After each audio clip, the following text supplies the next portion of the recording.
বুধবার ইটাহার ব্লক স্বাস্থ্য কেন্দ্রে অসুস্থ হয়ে উচ্চ মাধ্যমিক পরীক্ষা দিলেন 3 ছাত্রী।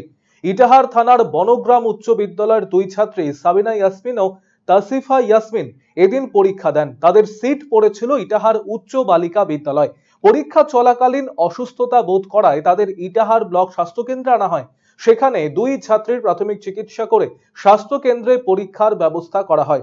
অন্যদিকে পরীক্ষার শেষ পর্যায়ে রাজগ্রাম উচ্চ বিদ্যালয়ের ছাত্রী মরিয়ম খাতুন বানবুল উচ্চ বিদ্যালয়ে অসুস্থ বোধ করলে তাকে ইটাহার ব্লক স্বাস্থ্য কেন্দ্রে আনা হয় প্রশাসনের পক্ষ থেকে। সেখানে তার পরীক্ষার ব্যবস্থা করে দেওয়া হয়।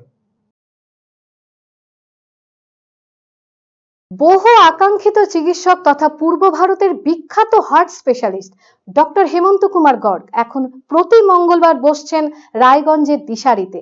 শিশু সহ যে কোনো বয়সের রোগীদের হার্ট সংক্রান্ত যে কোনো সমস্যায় আজই যোগাযোগ করুন রায়গঞ্জ উকিলপাড়া স্থিত দিশারি হেলথ কেয়ারে। ফোন নাম্বার 7477785509 ও 7477785512।